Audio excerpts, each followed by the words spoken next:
नमस्कार किसान भाइयों, आप सभी का स्वागत है कृषि भाग्य चैनल पर।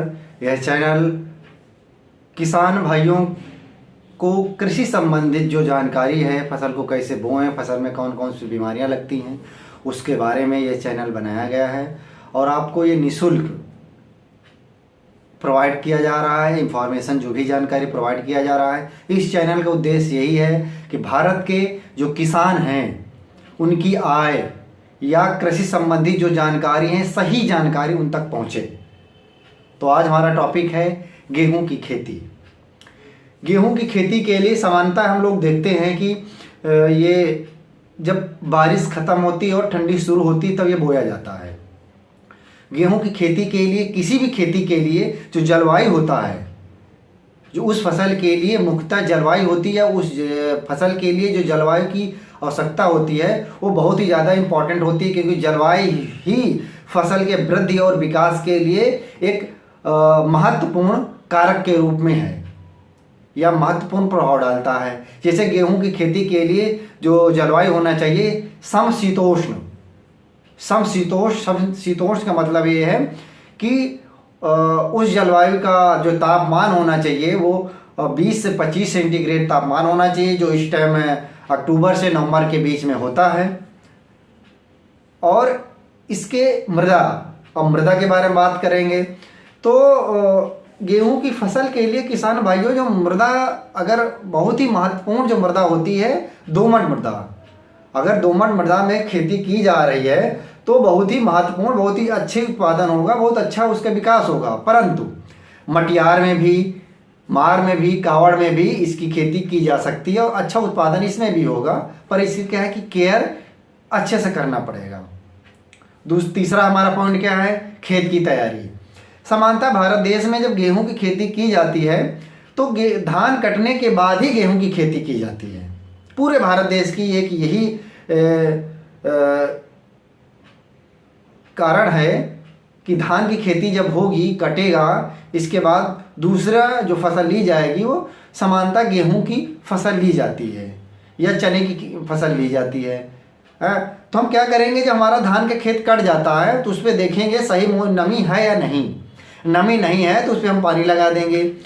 पानी लगाने के बाद जब ओट आएगी तो क्या करेंगे, उसमें जो खाद है, गोबर की खाद है, 150 से 200 कुंटल,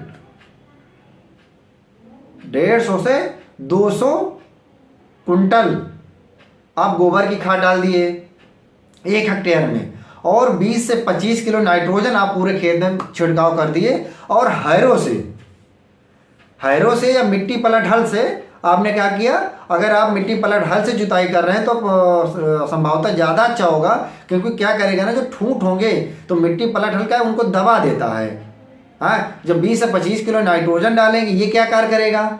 ये कार्य ये करता है, जो ठूंठ है हमारे धान के खेत में, जो ठूंठ है वो क्या करता है कि उनको सड़ा देता है, गला देता है।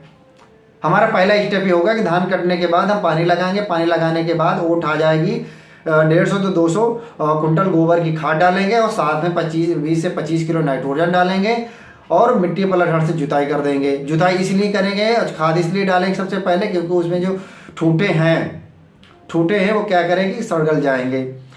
अब दूसरा स्टेप क्या आता है कि भैया दो जुताइयाँ कल्टीवेटर से कर देते हैं।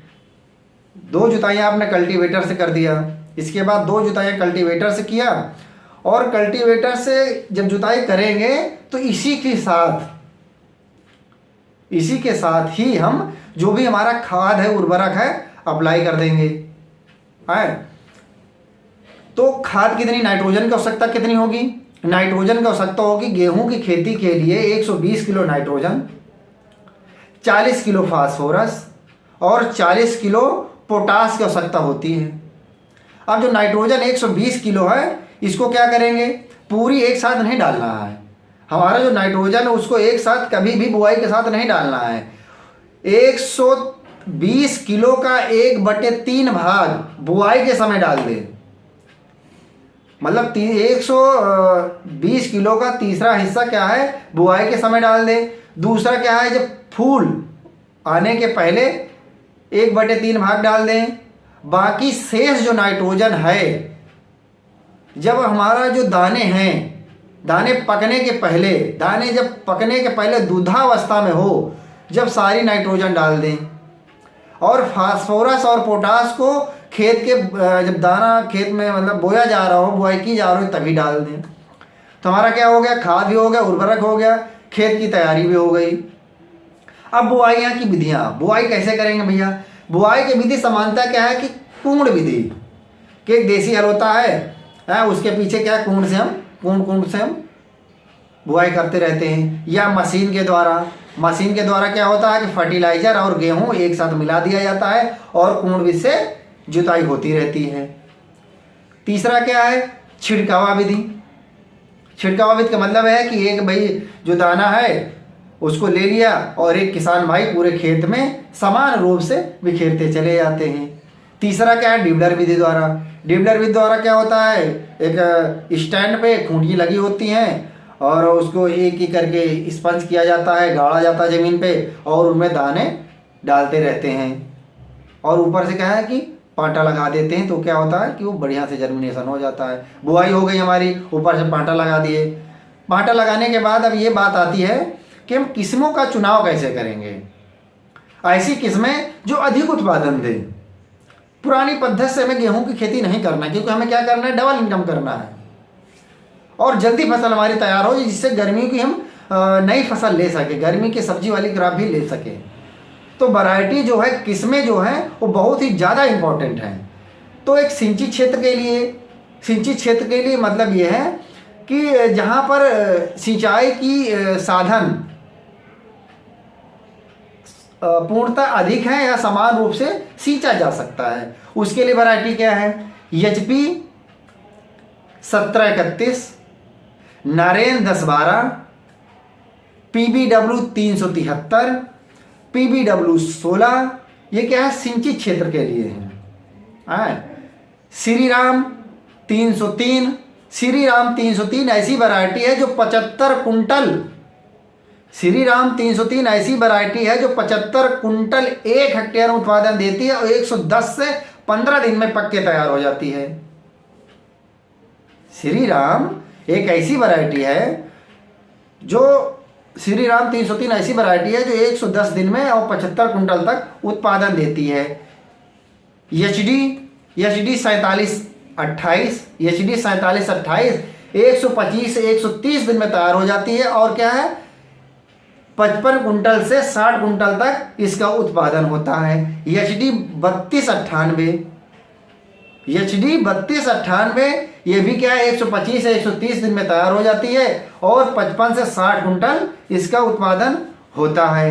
अब असिंचित क्षेत्रों के लिए बात करेंगे। असिंचित क्षेत्र का मतलब है जहाँ साधन, सिंचाई का साधन 1 या 2 सिंचाई उपलब्ध है। सिंचाई के लिए 1 से 2 सिंचाइयाँ उपलब्ध है, वो असिंचित क्षेत्र में आएंगे। उसके लिए वैरायटी क्या है, मगहर 8027, मगहर 8027, नरेंद्र 8962 और गोमती 9465, ये क्या है, असिंचित क्षेत्र के लिए है। ये हमारी वैरायटियाँ हो गई। अब बात करेंगे कि जो विधि है, जो हमारी विधियाँ थी, वो सबसे अच्छी विधि क्या है, सबसे अच्छी विधि है कि कुंड से कुंड वाली जो विधि है, कुंड से कुंड वाली जो विधि है उसमें क्या है कि एक साथ फर्टिलाइजर और बीज एक साथ डाला जा सकता। कुंड से कुंड के लिए क्या है, कुंड से कुंड और समय से बुआई के लिए बीज दर कितनी लगेगी, बीज दर की मात्रा जो होगी समय से और सिंचित क्षेत्र के लिए और कुंड विधि से बुआई के लिए 100 किलो बीज की आवश्यकता पड़ेगी। और देर से और असिंचित क्षेत्र के लिए या छिड़कावा विधि से लिए, छिड़कावा विधि के लिए, असिंचित क्षेत्र के लिए और देर से बुआई के लिए 125 किलो प्रति हेक्टेयर की दर से हमारा बीज की आवश्यकता पड़ेगी। अब पहली सिंचाई, अब सिंचाई के बारे में बात करेंगे। किसान भाइयों, जो गेहूं की सिंचाई है, गेहूं की सिंचाई जो पहली सिंचाई है बहुत ही महत्वपूर्ण है, क्योंकि उस सिंचाई में जड़ों का विकास, पौधों का विकास पूर्ण रूप से निर्भर होता है। पहली सिंचाई 21 से 25 दिन के अंतर हर हाल में सिंचाई कर देनी चाहिए। गेहूं की पहली सिंचाई 21 दिन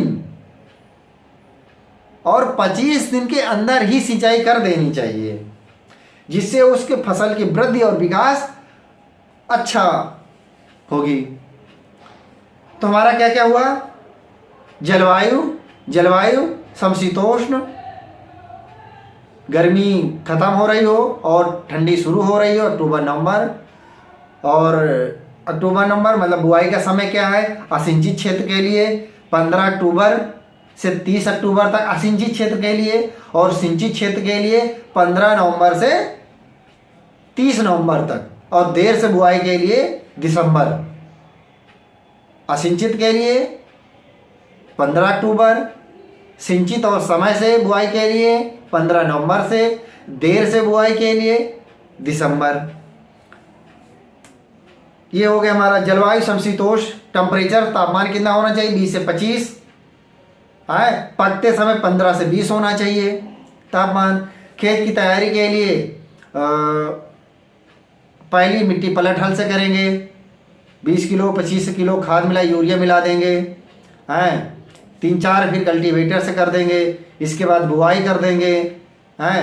पहली सिंचाई रहेगी 21 से 25 दिन के अंतराल रहेगी हैं। तो ये हमारी बेसिक जानकारी जो अभी ज़रूरत है, क्योंकि गेहूं की बुआई चल रहा है, सीजन बिल्कुल परफेक्ट है गेहूं की बुआई के लिए हैं। तो बेसिक जानकारी हो गई है।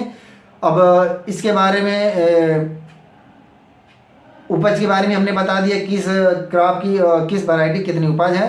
अब अगला हमारा जो टॉपिक होगा, इसी में जब थोड़ा फसल और बड़ी हो जाएगी, 20 से 25 दिन बुआई के हो जाएंगे, इसके बारे में हम इसमें गेहूं के बीमारियां या कीटों के बारे में बात करेंगे। पर हाँ, एक बात और है, थीमेट का छिड़काव अगर गेहूं में दीमक लग रही है तो थीमेट का छिड़काव जरूर करें। और खरपतवार के नियंत्रण के लिए जो फ्लेरिस माइनर है, उसके नियंत्रण के लिए आइसोप्रोटुरान 2 kg